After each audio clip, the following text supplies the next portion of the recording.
Everyone, I'm Steve Westman. Welcome to another episode of the Audio Files. Today I'm going to talk about 5, I think, killer sounding, incredibly mastered, all analog albums that will not break the bank. Plus, I want to have a look at today's announcement from Speaker's Corner about their mastering chain. I have a quick look at that. So let's get right to it. But before, please, if you haven't already, subscribe, hit that subscription button. Helps me out a lot.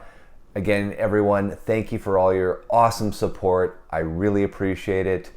More great episodes to come, more interviews, more amazing guests. So stay tuned for that. So we'll see you on the other side of the Audio Files.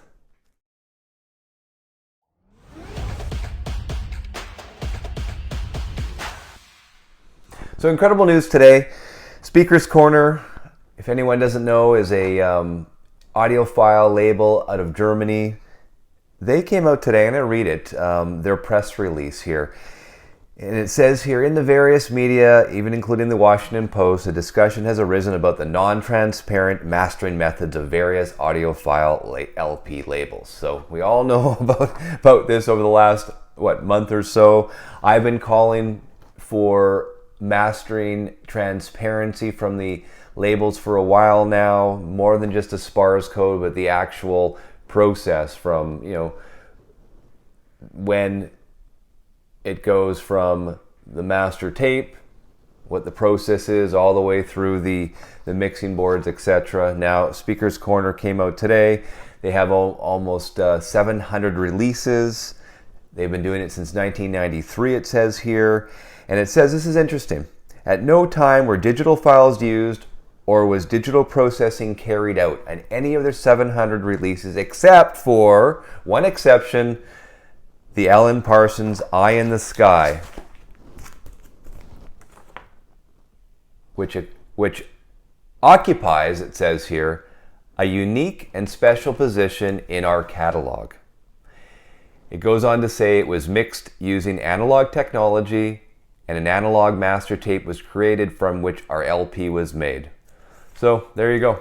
Their only one that was a digital source was Eye in the Sky, which is interesting, right? Because we all know that Eye in the Sky, there was both a digital and an actual tape master as well. So for whatever reason, Speaker's Corner used the digital master, not the tape master, when they mastered this, but they did master analog equipment and then made a tape copy of it to cut it to vinyl. So found that very interesting. Now, I've been away for a week. Lots been going on. Had holidays. Feel well relaxed, well rested. Didn't have a Mobile Fidelity and Analog Productions roundtable discussion and news last Friday. Of course, I was on holidays. But I did want to share with you guys 5 of, I think, incredible sounding all analog cuts that won't break the bank. I'm going to start it right off. If you don't own it, as an audiophile, as a collector, a fan of music, Lou Reed's Transformer, Speaker's Corner. I mean, guys, what can I say about this? Produced by David Bowie, Mark Ronson on piano, of course, Bowie on the instruments as well and backing vocals. I mean, behind me here you can see Ziggy Stardust. This is pretty much another Ziggy Stardust from 1972. This is a Speaker's Corner pressing. This is my 2020 remaster. And right on it, it says, this LP is entirely analog production. So right there it says it, right? Made from the original analog master tapes.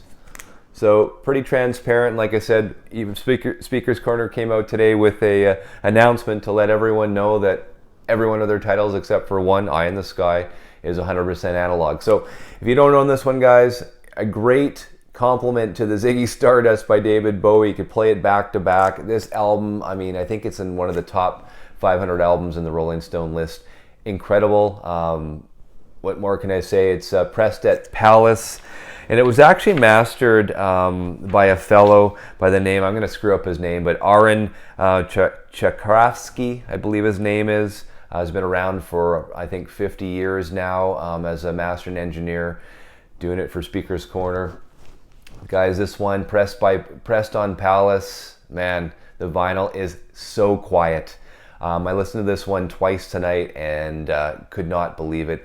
Every instrument you can hear, Lou's voice, love it. I mean, that's one of the big reasons why you draw to this album, Lou's voice, and of course, all the instrument that's Bowie and Bowie's playing. And actually, Klaus Vormann plays bass in this, who, as everyone knows, did the Revolver Beatles cover, was the one that designed that back in 1966. So Klaus on bass on this one, of course, Bowie, backing vocals and other instruments. Guys, pick it up, Speaker's Corner. This is the 2020 remaster, all analog. I think it's going for anywhere 30 to 45 bucks. I mean, there you go, on a budget, all analog, incredible pressing. Not in any particular order. I've talked about this one before, from my friend Kevin Gray, an all analog. And it even says it from Craft Recordings, all analog mastering from the original tapes by Kevin Gray. If you're a Bill Evans fan, you love Bill Evans, which I do, and as you guys probably know, I have tons of Bill Evans, probably every single one. This is cut at 45 RPM, like I said, by Kevin Gray. I mean, they're going for 35 to 40 bucks, all analog. I mean, if you're really starting to get into jazz, you want a cheaper, all analog cut, you want to check it out. Bill Evans, You Must Believe in Spring. If you know the TV show MASH from the 1970s, most of us do watch the reruns. I know I did when I was younger. The Suicide is Painless MASH theme, side 4 on this album. Evans does an incredible rendition of it.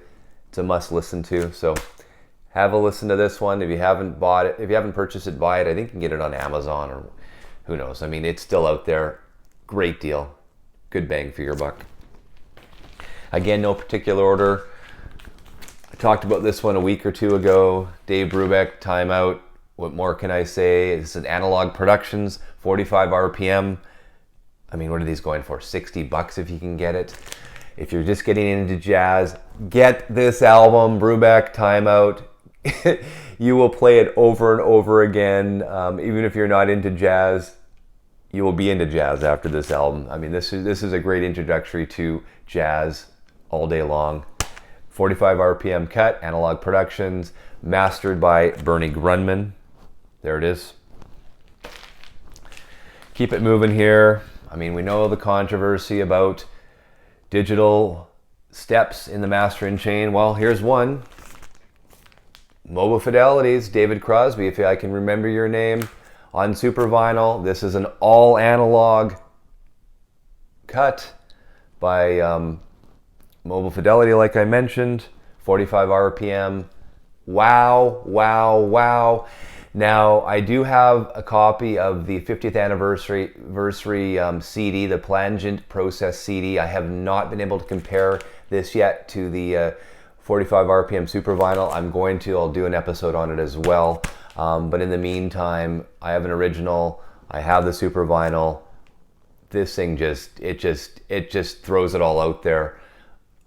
I can tell you guys, must have, all analog, no digital step in this Mobile Fidelity.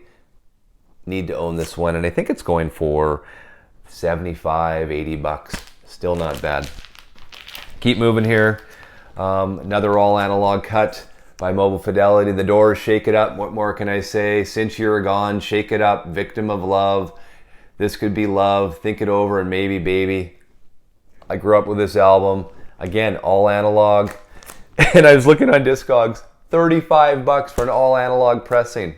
Come on. Perfect. Pressed at RTI. My copy anyways was pin drop quiet. So get this one for 35 bucks. And last but not least, now not verified, I'm going to say that it was, but I'm a Neil Young fan. This is Neil Young. This is the Carnegie Hall. I mean, this is the 1970 Carnegie Hall concert.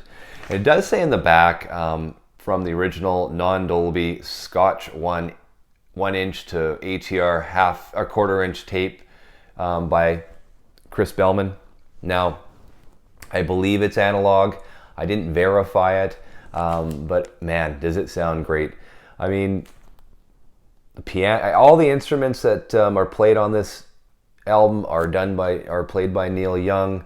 Probably not the best piano player, and he actually says that in one part of the concert, but all in all, it feels like you're in the room or you're in Carnegie Hall with Neil Young. If you've never heard this album, guys, for I think it's $30 right now, you have to listen to it. Trust me, you will be very impressed. This is a 2 LP cut, amazing, like I said, by Chris Bellman at Bernie Grundman Studios, a must-own. Neil Young, Carnegie Hall, 1970. Love this album.